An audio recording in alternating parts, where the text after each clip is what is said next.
I'm doing a second video here for the second comment, which think of something cooler left. And I actually have been reading, over the last few days, maybe the last week or so, about Roger Waters. I keep getting his name wrong. Roger Waters. And his life is very interesting.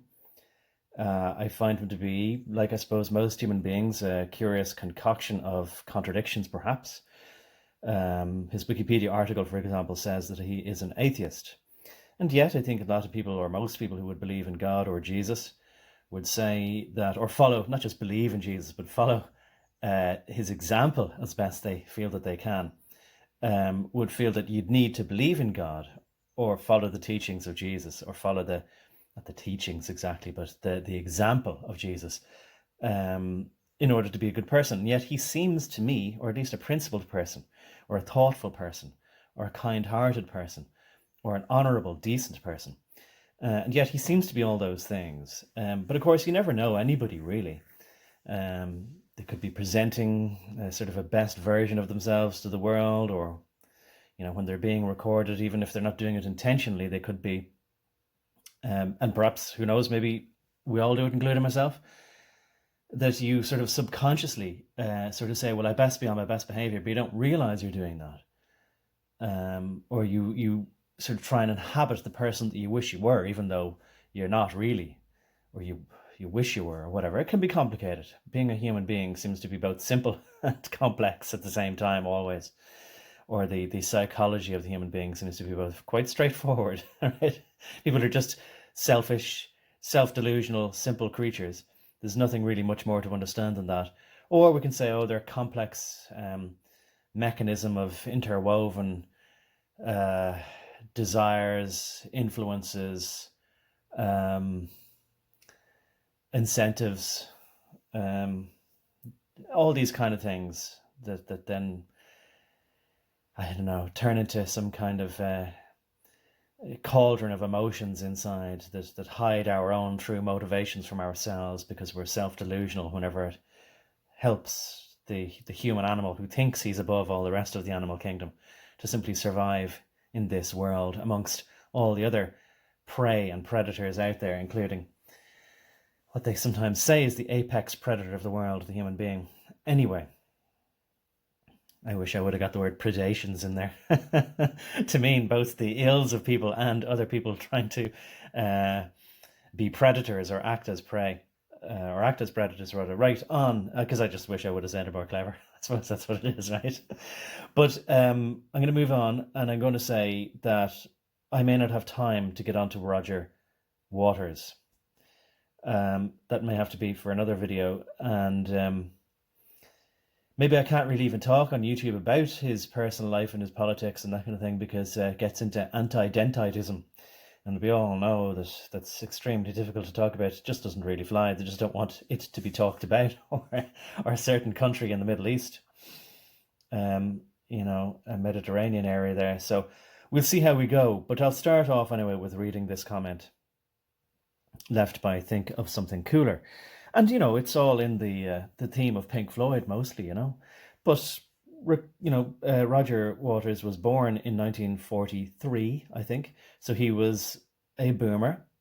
And he does have a boomer sensibility, all right. That I think I remember reading from his Wikipedia entry yesterday that he was a member of the Campaign for Nuclear Disarmament. I would say that is a bad thing, actually.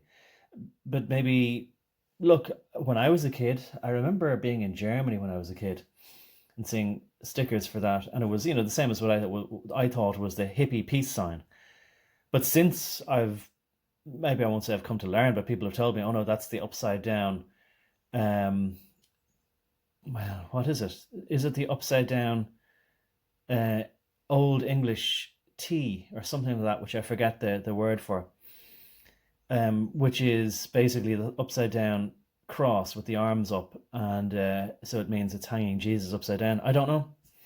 Symbols could be polyvalent, but look, I'll move on. That's already a tangent before I even get started. I'm just saying, it depends, I suppose, an example of what people's intentions are, what their motivations are behind their actions. And then people can learn later, maybe they might sort of say, oh, maybe CND was good when it started out, but it's been subverted.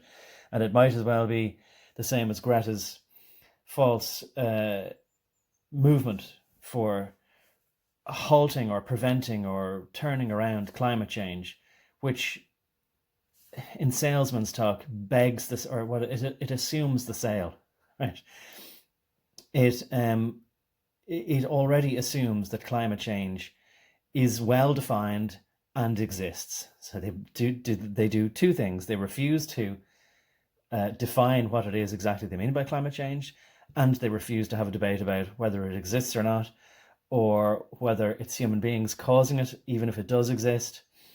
They just want to move straight on to, we need to shut down our power generators and go back to an agrarian age. But they must not. They can still fly around in jets, private jets. And they say, well, look, I mean, I'm only one person. My carbon footprint can be as big as it wants. But they don't really say that. But that's what they're saying about their actions. But the rest of us must live in poverty. Anyway, I said I'll move on twice. Let's start. Hi all says, think of something cooler. Before I forget, and while I'm not rushing, haha, that long comment was me rushing, let me put the post into context. So this was, if you want to go back to yesterday's video, I think, where I read out her yesterday's post, or her previous post, I should say, on this same video, which was, I think, born out of an original post of hers, which I've called Movies About Coming Home or Adjusting After World War II. By the way, yesterday I misspoke and I said I thought Roger Waters' father must have died in World War I. I meant to say World War II, in case it wasn't obvious from the context that I had made a slip of the tongue. Anyway, we were discussing, back to her comment, we were discussing both feeling a sense of betrayal because we were never taught certain things growing up. Yeah, I think so. That's what I said as well. But maybe that's part of my anger, but I just didn't understand it or refused to listen. Or it wasn't explained to me in a way that might have made the penny drop or the realization sink in. Or maybe I just didn't have the life experience enough to understand what I was being told, because I just thought if I was being told that human beings were treacherous or selfish or disloyal, which I suppose is the same as treacherous, other things like that, mean-spirited, what I suppose is selfish. I'll move on. I would have thought, oh, you're talking about your generation and people in the olden days, or people in the past when Stalin and who else? I can't think of any other bad people at the moment, Mao Zedong, right? Pol Pot. Apparently that Ugandan fella might have got a bad rap. It could have been just, the Lugan press, if you can't say that word. It might have been just that the media might have been misleading people about exactly why he was doing what he was doing. And maybe there was some bad people in Uganda. Idi Amin was the guy's name. So, he's synonymous with like one of these African dictators who were cruel and evil and murderous and despotic.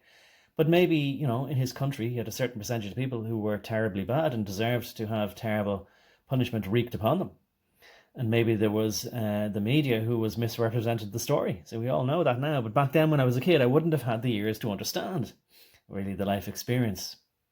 I'll move on. So yeah, but still, a sense of betrayal that I wasn't taught certain things growing up. And if I understood it correctly, it was suggested that this is possibly because boomers just wanted to forget. Yeah, there's a huge element of that. And life in the 1950s was easier. Yeah, because my parents used to tell me how woe is them. They only had a hoop and a stick to grow up, to play with when they were growing up. And that, and because I think, my parents would have been born sometime around the middle of the 40s. So in other words, oh good, the war is over, let's have children. Which is, I suppose, I always assumed, correct me if I'm wrong, that's what the reason was for the boom in babies. That the silent generation, or the greatest generation, no, they couldn't have been the greatest generation, could they have been? I don't think so, because people who fought in the 1914 to 1918 World War One would have been 20 roughly at the time, 15 at the earliest, because some people did fake their age or lie about their age to go off and fight the good fight, so they thought. Would have had to have been born at the end of the 19th century, so 18 something, or very early 20th century, 1900 and odd, one or two or whatever. Well, no, just no, it would have had to been prior to 1900. So, what's the calculations there? They would have been then 45 when they're having children. No, so obviously not. So, it couldn't have been the greatest generation. So, whatever comes between the greatest generation, was that then the silent generation? I don't know. Let me know in the comments. Right, I'll move on. So it was suggested that this is possibly because the boomers wanted to figure out, oh, well, I better make my point. My parents told me that when they were growing up, when they were very young, there was no exotic fruits. And I went, oh, what do you mean, like cherries and pineapples? And they went, no, we didn't even have oranges or bananas. And to me, I didn't want a banana, I wanted a chocolate bar. Sweeties, candy, So I suppose I didn't really believe them. I thought they were just trying to, tell me yet another one of these woe is me stories about how selfish I was for wanting, I want that or I want this. Can I have that toy? Can I have that chocolate bar? No, you can't. And I go, but why? And they'd say, well, you're lucky to be alive, or you're lucky to have whatever you have. You're lucky to have blah, blah, blah. And I didn't think I was at all. So they're like, have an apple if you're hungry. And I said, but I don't want an apple. And they were like, oh, well, we used to, have to rob orchards, if we wanted an apple, because we were too poor to have an apple, this kind of stuff. So I just hated hearing that stuff. And we didn't see an orange until we were, older than you, until we were at least 10 years old, this kind of stuff. By the way, apparently what they tell me the history was that because Ireland was neutral and didn't help officially in the war effort and might have even been on the side of the losing side, very famously, although I'll repeat it in case it's not known, but apparently it is a matter of historical fact, that the president, I think he was at the time, Eamon de Valera, signed the Book of Condolences in the German embassy on hearing about the official reported news of the death of a certain Chancellor of Germany. I think that might have played into it, but then again, I heard also the prime ministers and presidents of other countries did so too. It's just what you do in international diplomacy. Of course, now, when they have their story fully crafted, that means that, oh, that must mean Eamon de Valera was also a dun dun dun, what, evil, whatever. Even though he I'm not saying he was evil or good, but anyway, the story is that the funding, the I was going to say the word reparations, but money to repair Europe, or to rebuild Europe, was being sent over what was, as far as I understand it, but I didn't pay attention in history class too much, but they seem to make a big deal out of this, the Marshall Plan, which I'm going to say, was that named after, was he called Douglas Marshall? No. I'm going to look it up, because I know I'm just confusing it in my head now with Douglas MacArthur. Let me look it up here. Of course, I get a movie. It's played by a black guy. That's just the way, isn't it? The Marshall Plan. I'm reading out, by the way, from the summarizer, the AI summarizer from Brave, which seems to be quite good, but I've already determined that it is also politically biased, and not in a way that would be congruent with Brave being the free, open source, non-partisan, egalitarian browser. It's egalitarian in the sense of leaning politically correct. But anyway, I'll read it out for what it's worth, because it's generally fairly good at summarising from several different sources. The Marshall Plan, also known as the European Recovery Programme, was a US initiative enacted in 1948 to provide aid to Western Europe following the devastation of World War II. And so my parents told me anyway that Ireland was either ignored or the last to get any funding from this American aid program to Europe following World War II as a sort of a punishment to sort of say, you didn't help in the war effort, so you get no help in the economic rebuilding after the war. Which I suppose sounds fair enough.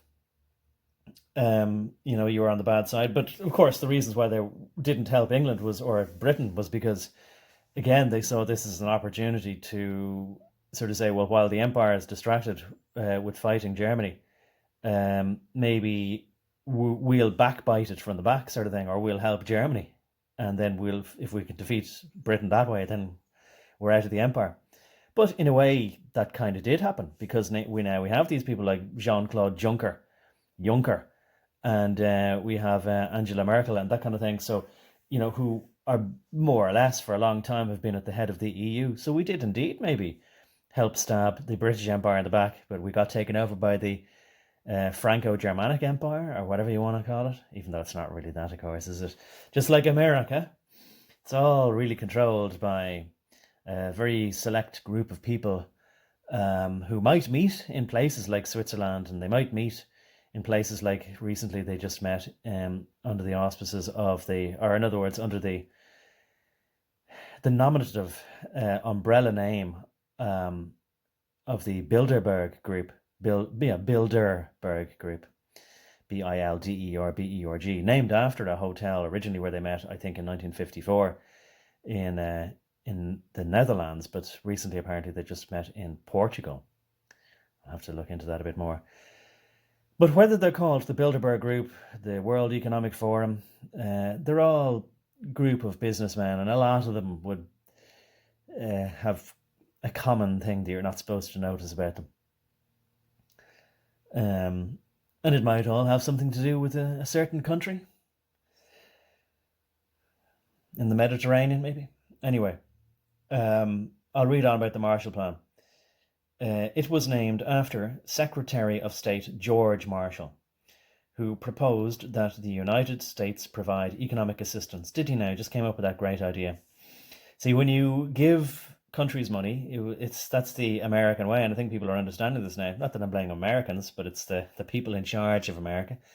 They know, and I think a lot of African countries now know as well, that if you give financial aid to the African countries, that comes with a lot of catches, not just caveats, but stings in the tail, where they sort of say, now we get to come into your country and tell you basically how to run your country.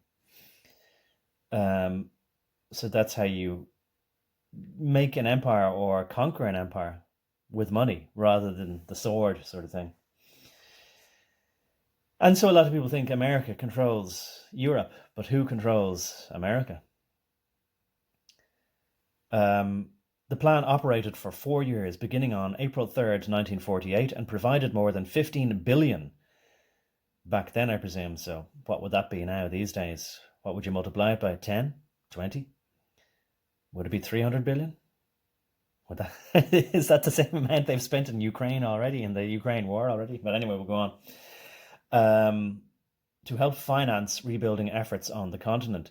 The goals of the United States were to rebuild war-torn regions, remove trade barriers, modernize industry, improve European prosperity, and prevent the spread of communism.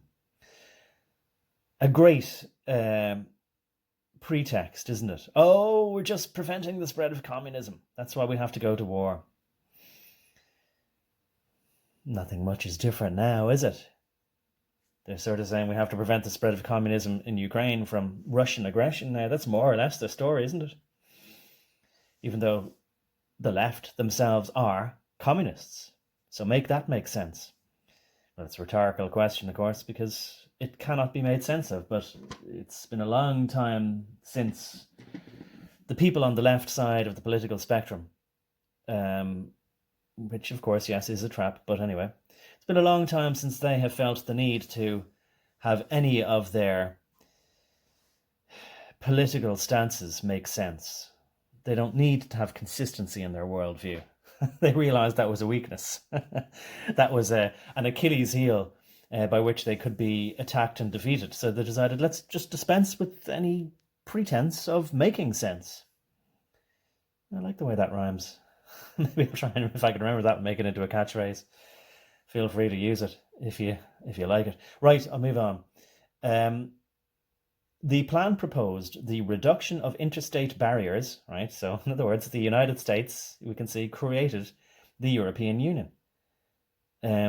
Because it was in my lifetime, really, only, after the Maastricht and Lisbon treaties, that they got rid of the, I learned this word really through French, because of French language, their word for borders, what they use at least anyway, is frontier. They use the word frontier. So first of all, it started with economic barriers to trade, and then it's for people, because they want to be able to move people around, just like they want to be able to move, or have moved, people from Mexico to US to work more cheaply. That's really it. It's not because they love people. So anyway, that's how we were all subverted. Oh, don't you just want to have free trade? Oh, do you just want to share resources? Come on, we just want to prevent war, prevent aggression. And then we just want to blend all your countries in together. And then once you have all you in a European bloc, then we'll just merge the European bloc into the global government. Government. The plan proposed the reduction of interstate barriers and the economic integration of the European continent while encouraging an increase in productivity. Productivity. How do you do that? Well, you bring in loads of people from Africa. That'll increase productivity, won't it? Or you bring loads of people from Eastern Europe over to Western Europe. That'll increase productivity. And the adoption of modern business procedures, whatever exactly those are. That's another reason to copper fasten. And they might say, oh, well, I mean, the international best practice is to, bring economic prosperity to Africans. Why shouldn't they be included? Or Chinese, or whoever. You have to have eyes to see, because otherwise a wishy-washy business statement like that sounds lovely and aspirational. And why wouldn't you welcome an initiative like that? Oh, well, we're just a non-profit organization. We're just a non-governmental organization which was set up with the intention to encourage an increase in productivity and the adoption of modern business practices. Oh, good. That sounds like the WEF then. Why wouldn't we love that? Well, I don't think I'm going to have time to get on to Roger Waters. That'll have to be another time. Okay. So, possibly because boomers just wanted to forget, yes, let's just move on and get into economic prosperity. Life will be better. We'll have all the bananas and oranges we want. And life in the 1950s was easier. Indeed. But of course, I was always played the smallest violins in the whole world anytime I complained that I was not allowed to do something, not allowed to have something. Oh, you don't know how hard we had it. That was what the boomers always said when we were growing up. Just like the Monty Python sketch, Oh, you were lucky. We had to go to bed at 4:30 the previous night. We had to sleep down a pit. Oh, you were lucky. We had to sleep at the bottom of a lake. We had to eat stones for breakfast and walk to school with razor blades on our feet. That Monty Python sketch? You were lucky. That's all I got when I was a kid. Please, can I go to my friends? Oh, we weren't allowed to go to our friends. We had to be executed when we were children. So on and so on. That's all I got, But yes, of course, life in the 1950s was easier, with a promise of futuristic simplicity. I smiled. Well, easier than now, let's say. I might have had a quite nice childhood, I'll say, in the 70s and 80s. Although I resented the lack of freedom that I had. But I had a lot more freedom, I would say, to run and play about, even though I probably didn't want to. A lot of times I wanted to stay in and watch TV. But I did have a good outdoors life, like a lot. I see a lot of that. I won't bother getting into it now, but there's a lot of kids who were kids in the 70s and 80s and maybe 90s. So Gen X and maybe millennials reminiscing about the childhood that they had. They could go out and not worry too much, even though, of course, it was in the news about, don't accept candy from strangers, or, vans with free candy written on the outside, and There was supposedly serial killers like Al Bundy and kidnappers and abductors. People could hitchhike, and they did. And they, nine times out, or 900,000 times out of, what should I say? I'll say 5 9s, right? Or no, 6 9s out of a million.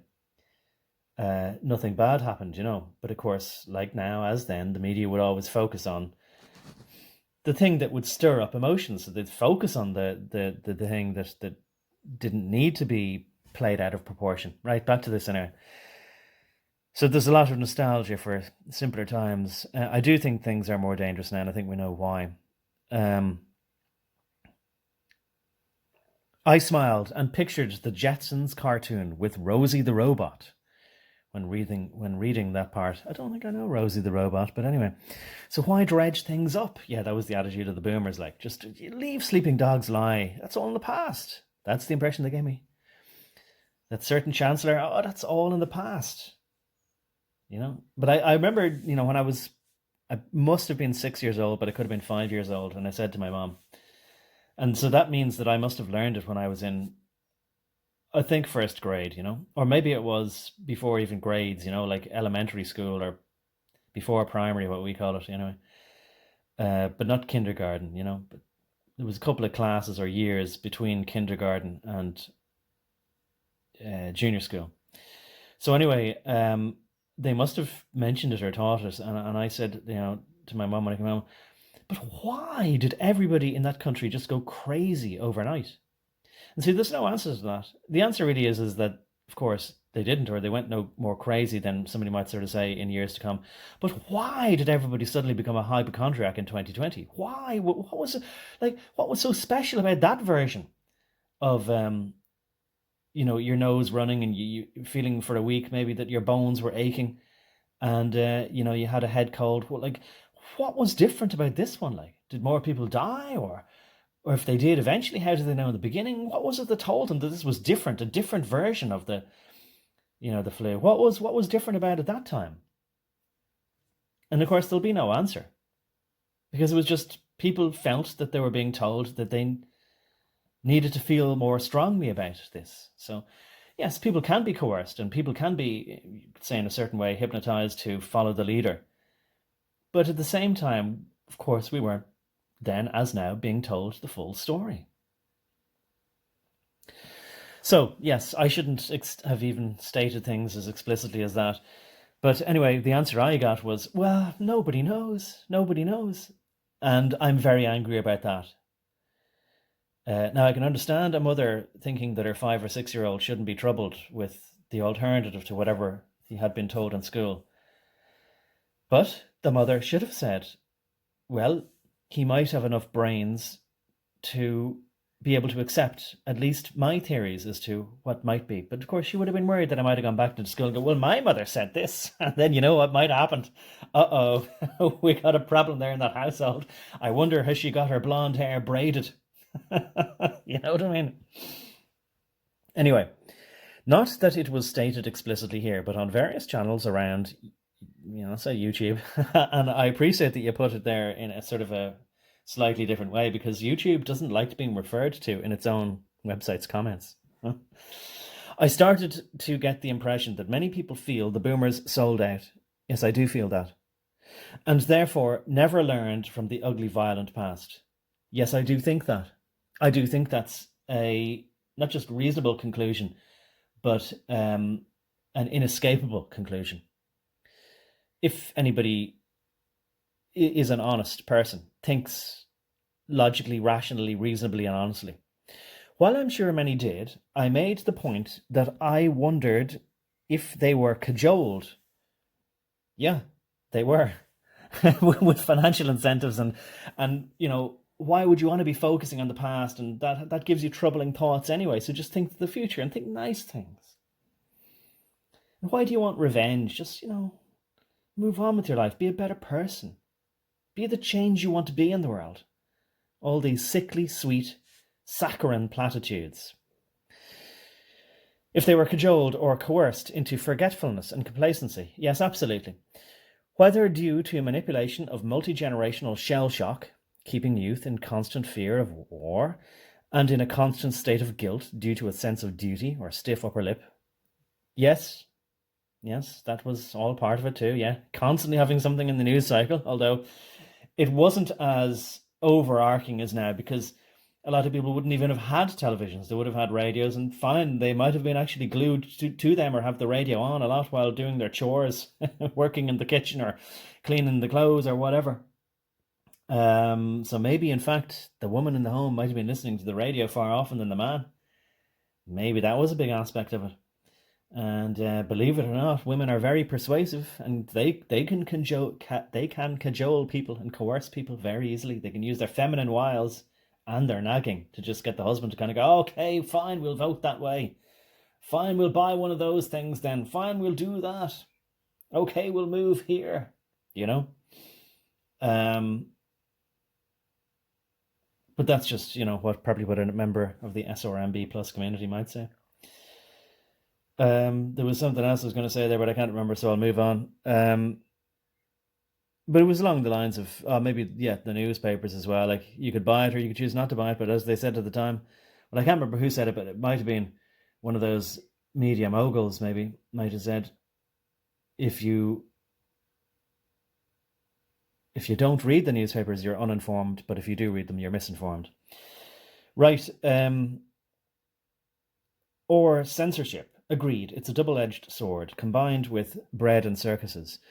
Because look, now the left are trying to conflate censorship with not allowing minors or very young children even be exposed to hardcore, pornography and violence, either or both, or simply outright outrageous lies. They, of course, nothing ever has to be consistent in their worldview, but they seem to think that it's their right to lie to people. Otherwise, if you prevent people from, lying and telling outright falsehoods about people, that's censorship. So they feel they can slander people, malign people's good name, muddy the waters about an argument by injecting deliberate lies. And they think, well, it's just a winning tactic.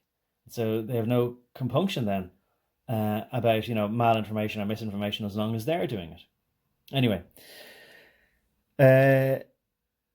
so the double-edged sword there, I think, is referring to the fact that actually I'll be honest and sort of say, if I was in power, I would sort of say, I now know how the left feel, that they only ever, use principles as long as, they can get them to be in charge. So they act meek and weak, or they act meek when they're weak, and they, like communists, they sort of advocate for democracy when there is conservatives in charge, and then when they get in power, they say, right, we're going to outlaw conservatism, So we know that the left, once they get into power, they want to censor everybody who is not them.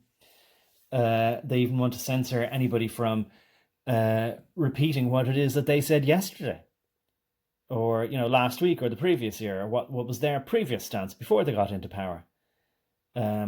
So now that I know what hypocrites they are, there's no need to try and be egalitarian with them. So I would say, yeah, right, we know what they do. So if I was in power, if anybody would want to vote me in, I in fact would censor all of these leftist, socialist, egalitarian talking points, because I now know that it's all just gumph. It's all just hot air. It's disingenuous propaganda, essentially. It's just a stage in their war against truth. So I would censor lies, and I wouldn't have any confusion about what a lie is and what a truth is, and need to set up some kind of department of Ministry of Truth either. I'd just be honest about it. No, that's a lie, and you don't get to repeat it. Right, try and drag this back. Definitely won't have time for Roger Waters. Combined with bread and circuses, all the distractions. Back then it was romantic and patriotic movies, Today it's the social media and gaming, Or due to violent methodology of forced forgetfulness for those who are still acutely aware. I think what you might be referring to that there might be to actually, not just drug people.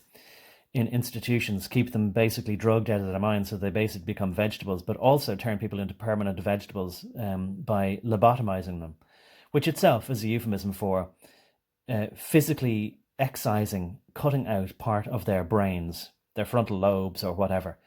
Now, when I heard about that as well, and I heard about that probably when I was in my late teens or early 20s. I don't know if I'd heard about it before, but when I did, or maybe I reheard about it when I was in my 20s, and I sort of said, oh my God, so this was true. And I read a few case studies and historical accounts of what had happened, and I sort of said, right, well, at least that was in the past. But I think, no, I tell you what it must have been. It must have been when I was in my 20s, I heard that they still do it. Because I thought it was just in the 50s when people didn't know better and people were barbarians in the past. But when I heard that, no, actually, it's a practice that does still occur. It's just not as popularized. And they go, oh, no, we just use... We don't physically cut out parts of people's brains anymore. We just electrocute them so that those parts of their brains die. They'd probably say something like that, but they wouldn't put it as bluntly as that. Whether it's true or not that they don't cut people's brains out anymore, I don't know. But anyway, when I still heard that this barbaric practice, as is depicted in One Flew Over the Cuckoo's Nest, I actually think that what I did after I was shocked at that and basically distraught, and my parents didn't seem to be bothered by this either. They said, well, it's just some people need it, to live in this world. They. So when I heard about this sort of stuff, and maybe they're right, maybe some people are just mental and can't be helped. But we know now what happens when you empty the asylums and close them down. But anyway, to me that's barbaric, and I was thinking, and still do think, along the lines of a society should be judged. Not by how it treats its leaders, but how it treats the weakest among them. So, I wouldn't call myself a conservative or whatever. Certainly, if that's not what is included in the panoply of political, what do they call them? Principles or whatever. I don't know. So that's barbaric, and I don't want that to happen. And I don't want electric shock therapy like that. Certainly not. Having to put something in their mouths to make sure they don't bite down and swallow their tongue or whatever.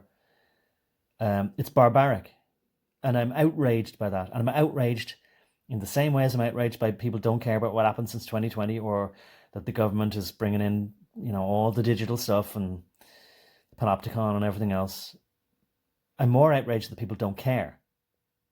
Of course, I'm outraged by what they're doing, but I'm more outraged that people just kind of shrug their shoulders. First, they deny. Then they laugh at you. Then they, sort of intimate that they're concerned about your mental health. And then they get angry with you.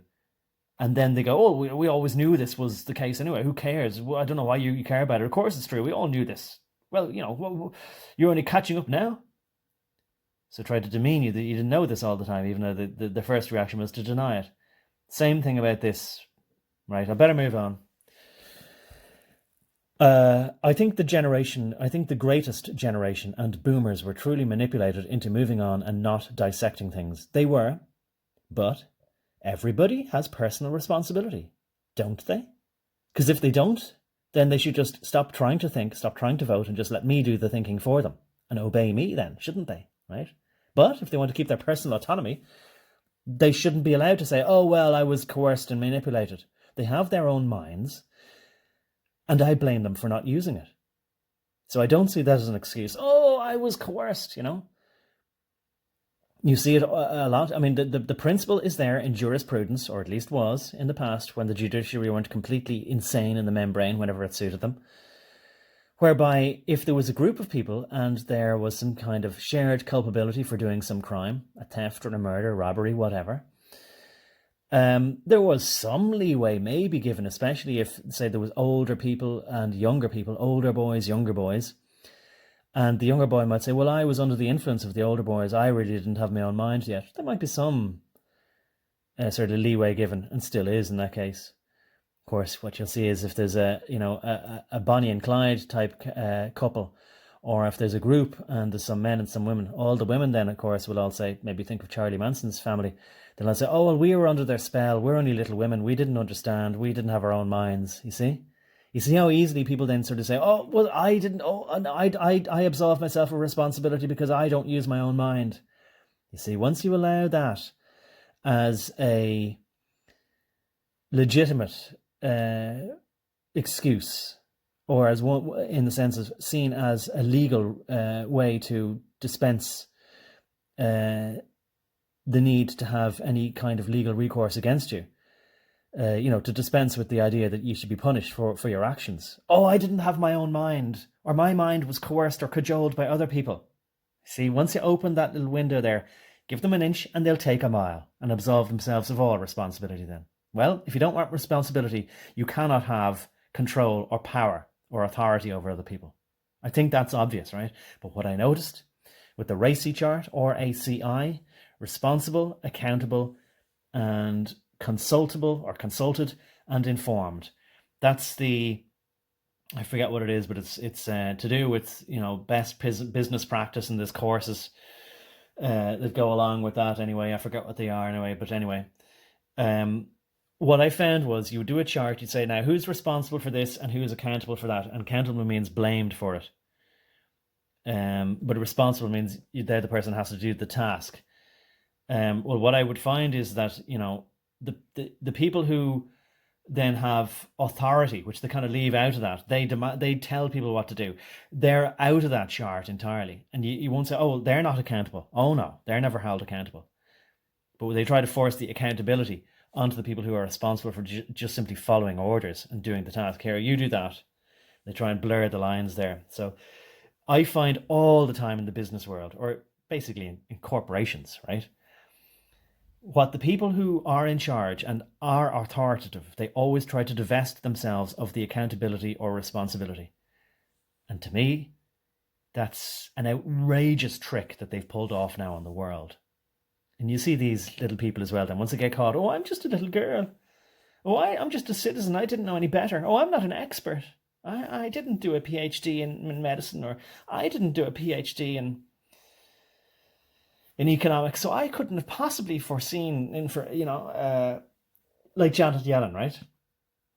She said, oh, I couldn't possibly have seen inflation coming. And yet she taught economics at the London School of Economics. And yet she was the head of the Federal Reserve and now is the Treasury Secretary of the United States government. She can't claim, and she can, and she did. She claimed ignorance. I couldn't have seen inflation coming. How could I possibly have known this would have happened after we allowed the government to print into air or call into existence several $1 trillion over the last few years? Couldn't have seen inflation happening by increasing the amount of money there. We couldn't have known that would devalue whatever available money that there was, So, of course, she did claim, ignorance. And I'm not saying she can't be allowed to do it or she can't do it. She did. We can't allow her to use that as an excuse. But people do, and they move on, right? There's no way there's going to be time for Roger Waters in this one. Yes, so they were manipulated, but they allowed themselves to be manipulated. And as I learned about con tricks, I'll say as well, right? The con men never feel sorry, and the reason they don't feel sorry is because they feel that they're providing a service to the people who are conned. And the people who are conned are buying their product, which is sweet little lies. And it is true. It's a contract. That's how they see it. It's a contract. They supply the lies and other people buy the lies. And it is true.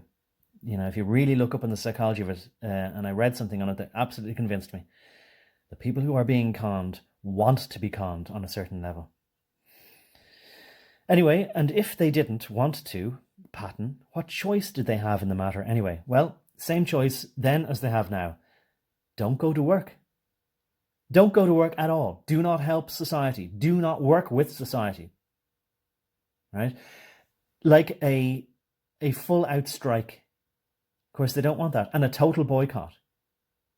And you hold the line, as in like a full picket line, where you don't let the blacklegs, or you don't let the people who say, oh, well, I'll work then because, I want the money. No. So basically civil war.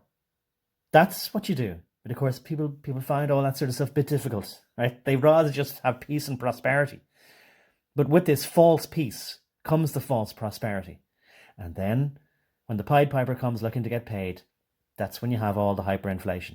But of course, now what they're going to do, they're going to go, well, great, we'll use it as a subtext, or a pretext rather, for moving on to the digital dollar, where we don't make any pretense at having to print anything or have anything that we print back on anything. It'll just be all in computers, and the great all-powerful computer, in other words, Oz, but they'll be controlling the levers in the background, which we'll never get to see. And they'll be controlling AI. They'll be telling it. They'll be programming AI to have a political view, but we'll never get to see them because it'll be just AI. That'll be as far as you can go. The computer says so you must do it. Or, sorry, computer says no, so you can't do it. And that's it. And there'll be nobody around anymore who will even consider that an output like that or an instruction like that could be argued with, or could be countermanded, or could be resisted, or contradicted, I think is the word I was looking for. Because it won't exist in their minds anymore, like George Orwell explained in 1984. The very words to formulate the thoughts of rebellion won't exist in their minds. So that's what we need to do now. This is the last stand at the OK Corral. But I don't see anybody standing. I see everybody just going back to normal. Well, it's over now. Okay, this is going to be a long one, but this has all been bubbling up inside me for a long time, and I'm glad it's getting out. Because, look, I don't want to be lulled into a false sense of complacency and just do podcasts every weekend and talk about how bad the Masons are or whatever. You know, I'm not just wanting to pass the time until the end of the world, or until we're all enslaved, until the end of this eon or whatever, you know. The world doesn't end. That's the big trick. Just every generation has the noose tightened around their neck more and more. Or like Gulliver in Lilliput, just have more and more of these stakes and ties battening them down more and more, so they can't move. Legs and arms and hair and everything tied to the ground. So we'll never get up. So my frustration is legitimate. But you know I'm not shouting at you, dear listener, or think of something cooler. I just wanted to be sure I got it right.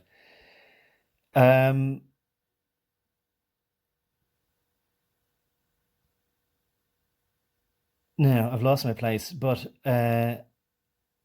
and what if they didn't want to, Patton? What choice did they have in the matter anyway? I'm going to try and comment a bit less. Post-war treaties never benefited... Doing the overpronouncing thing now. Post-war treaties never benefited the people anyway. Those who wanted to speak out were introduced to a truck turning the corner, and many people were busy simply surviving and attempting to heal their own wounds. Well, you make a good case, and couldn't argue with that, yeah. They made the going back and raking over old coals route or path difficult by having a truck coming the other way to head them off, or to meet them square in the face. Or they could have their bananas and oranges and exotic fruits and look forward to peace and prosperity. So, like all humans do, they took the easy path. Yeah, I'm going to take a drink of water now. Excuse me.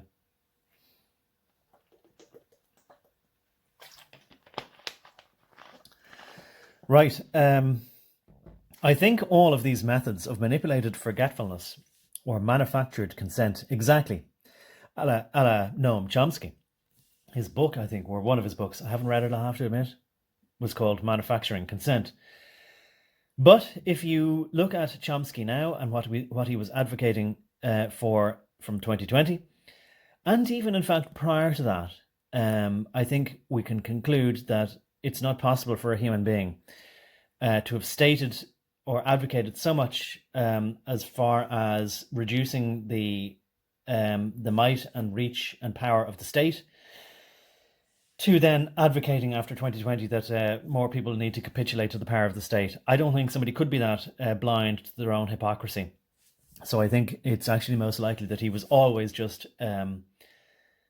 he was always a subversive, and if you read about his entire life, going back to his early life, I think, once again, if you're like me, who started off as a young boy wanting to love and have and help everyone in the world and assumed that it would be reciprocated, I was a naive boy, but then I began to notice patterns. Right. So these methods manufacturing consent, or revisionism. Yes, their revisionism of history, or whatever you want to call it. These methods were around for a long time. Yes, they were. And in fact, JC would say that they've been around since prehistory, when Atlantis existed. And as he tells me, I think he might even believe it himself, but he tells me that Masons believe that all of our civilizations came from this island of Atlantis in the middle of the Atlantic Ocean, and that they carried with them, when they rebooted our civilizations, when they started off again in Mesopotamia, or perhaps Egypt, or North Africa, somewhere there, or the Caucasus Mountains, or wherever they're in, I suppose, above Mesopotamia. And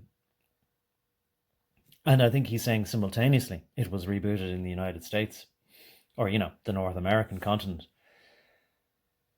He's saying they carried with them this knowledge. Those are the philosophers of fire. They carried literally the fire that they could cook things with, or warm things with, or transfer heat and energy that way. And they carried forward the psychological knowledge about man and how they could manipulate other men. So in other words, control the fire within men's minds. I see these days everything as being both true, allegorically, metaphorically, and literally. So I think that probably did happen, and it's a sort of like a parable as to how to understand how things happened. The craftiness, the deviousness are there amongst our fellow man. So the Catholic Church, or the Christian Church, as far as it goes, telling about original sin, the evil that lurks within mankind. Maybe it lurks within people to greater or lesser extents, or they simply allow it to germinate and take hold more than other people. Just like they sort of say, I allowed myself to go along with something. I was manipulated. I was coerced, Well, maybe a Christian would say he allowed himself to be taken over by evil.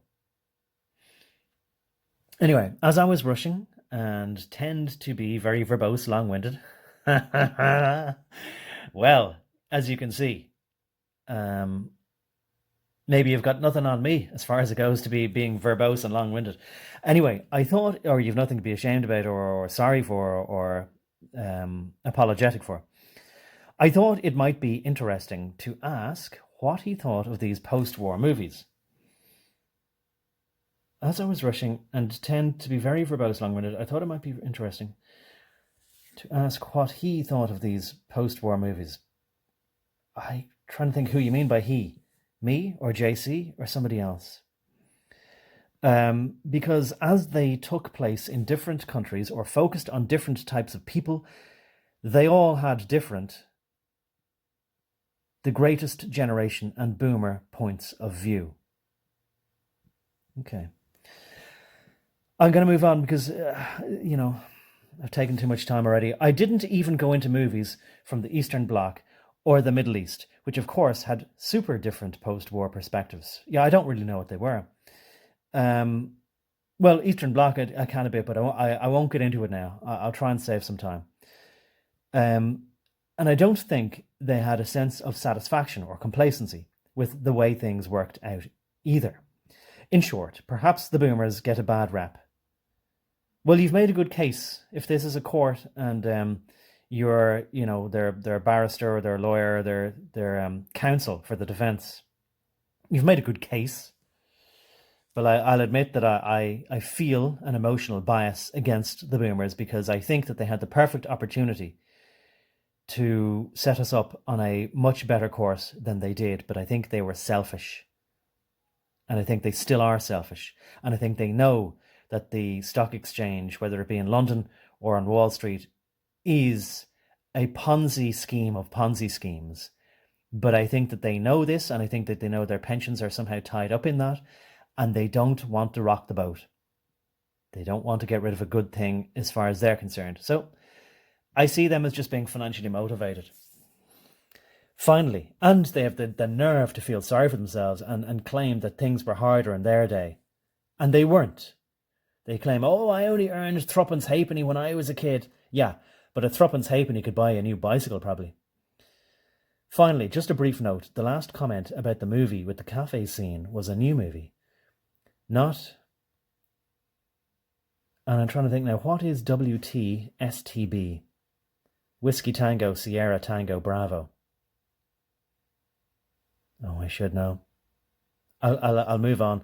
I symbol spelled it because it became a hot button issue for reasons not discussed in these comments. Look, if it is, one of those movies that are only on other platforms, I could make a movie I could make a video discussing that. If I figure out what that is, I might make a movie, and sometimes I put things not for YouTube on Odyssey. I symbol spelled it because it became a hot button issue for reasons not discussed in these comments, and if you critique it in any way, you are referred to as an IST and an IC. But don't forget the SRMB plus community, in other words, the sexist, racist, misogynist, bigot plus community, is always there. As I said before in one of the live streams, it's a bit like, the immigrants or the people in the coffin ships or the refugees coming into New York Harbour and seeing the Statue of Liberty on Ellis Island there. Or sorry, it's not on Ellis Island, it's on what's now known as Liberty Island, but they then get processed, or they used to, through Ellis Island. And on the lovely plaque there, again, written by a woman who won a competition back in the 1800s and somethings. Or could have been the early 20th century. No, I think it was late 1800s. And all the usual suspects had a competition to write a poem that would change the meaning of the Statue of Liberty to "Give me your poor, give me your huddled masses, you're hungry, you're tired, you're huddled masses." Well, give me your sexists, give me your racists, give me your misogynists and bigots of all prejudices. And, that's what the SRMB plus community says, and I will give them shelter. Now, even though it's a bad movie, right? However, there is a scene in the film about post-war forced forgetfulness and witch hunting, and an analogy was made to today. Now, I believe that scene was intentionally meant to be impossible to discuss. So in a weird meta way, the scene itself illustrates what is happening in the movie. Well, I'm going to have to find out what that movie is, and if it's impossible to discuss, I'm going to discuss it, and I'll put it on Odyssey if it can't be put on here. I'm assuming this is why people think the film is a masterpiece. I personally think it's a gotcha movie, and unfortunately, a generation from now will watch it and consider it history. I'm going to have to look this up. I'll just put in the acronym and see if it comes up. No. WT. Oh, no, I spelled it wrong. No, I didn't. WTSTB. Yeah, no, it thinks it's the work sample test battery. All right, what if I put in movie?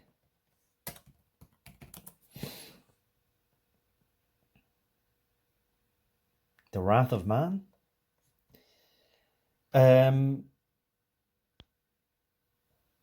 I'll try film instead of movie.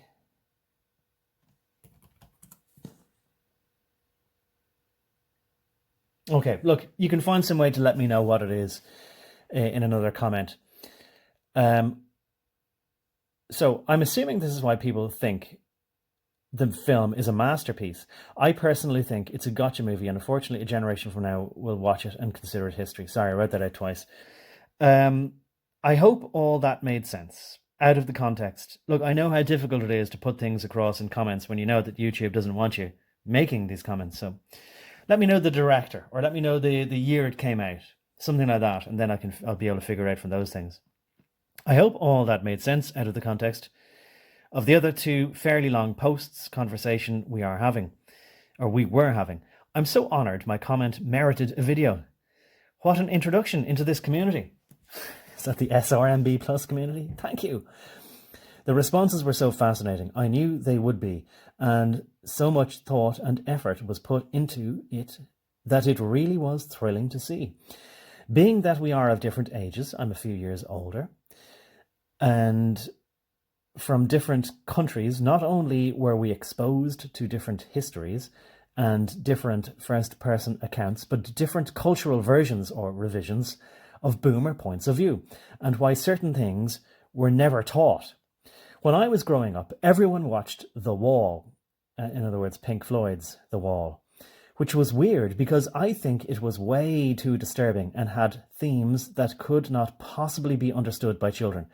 Now, having looked at some of the iconography, the album cover and things like that just recently, or, yesterday, I now will say that, I tell you what must have happened.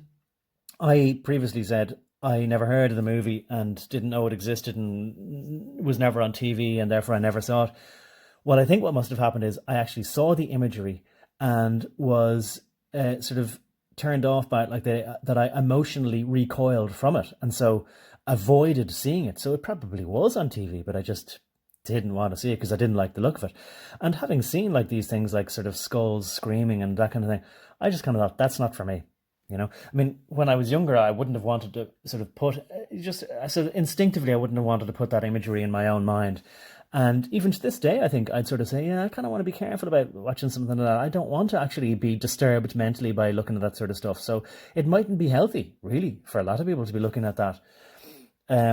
Even if, let's suppose, Roger Waters' intention and whoever it was then in the band who did the artwork, if it was somebody else, was just to wake people up to certain things that need to be woken up to so that we can fight against it. I don't know.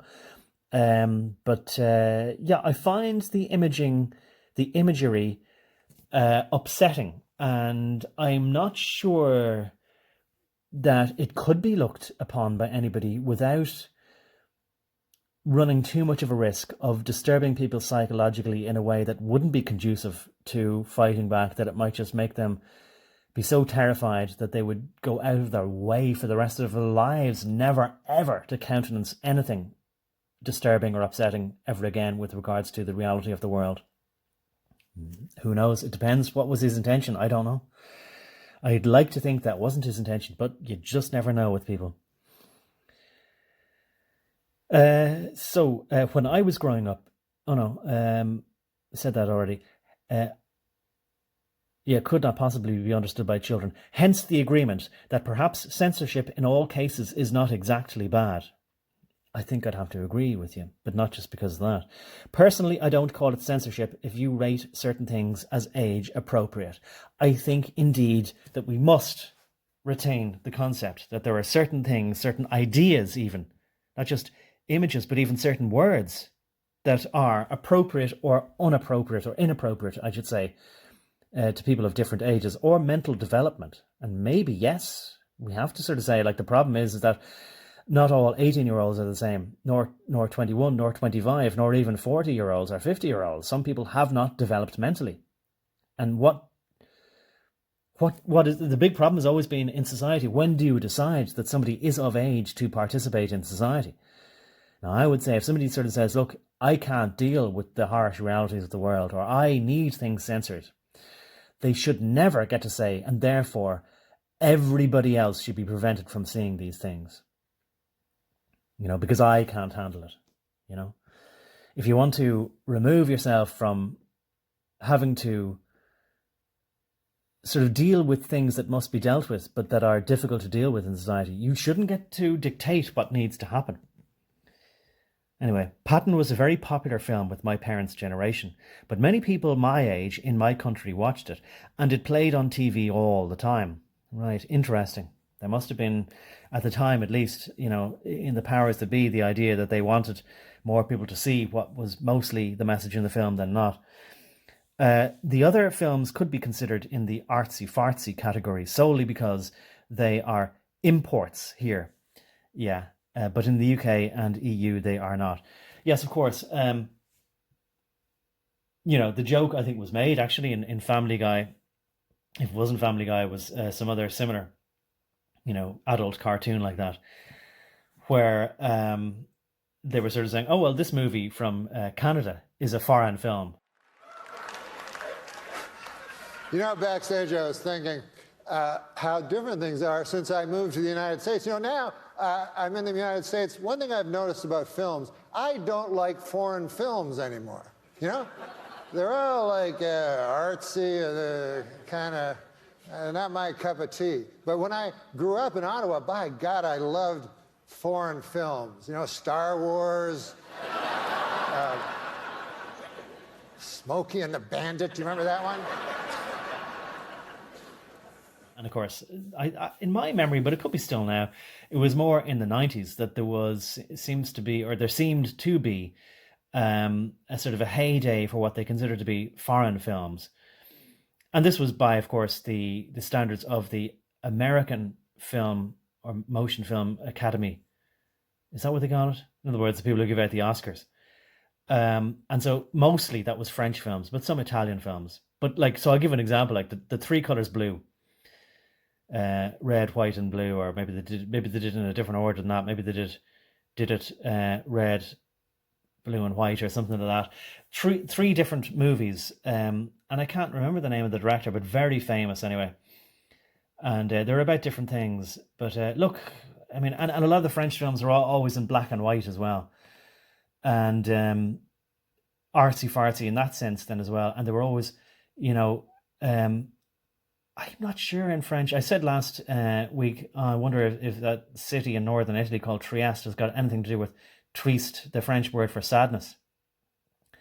But I think they were always about this sort of, there was always a sadness, or more than that, like some kind of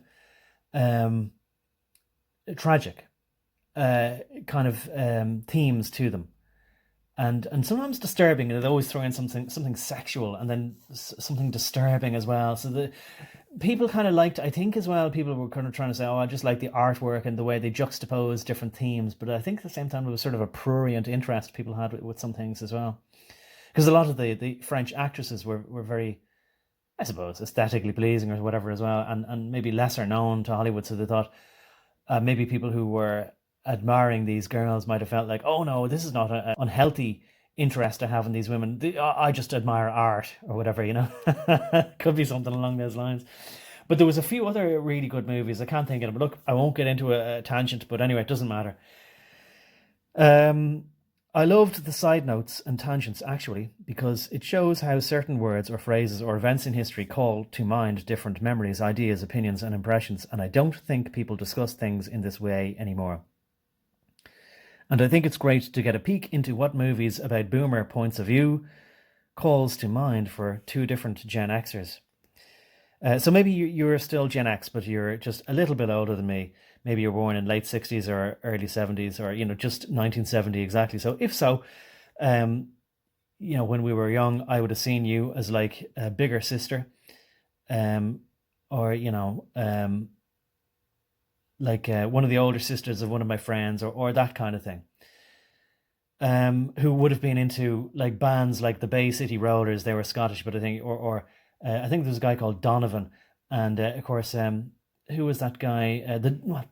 The Osmonds, and of course the Partridge Family, and ABBA, of course, as well, right? So the big sisters of people on my street, or of my friends, if I would go to their houses, and they'd always be into those kind of things.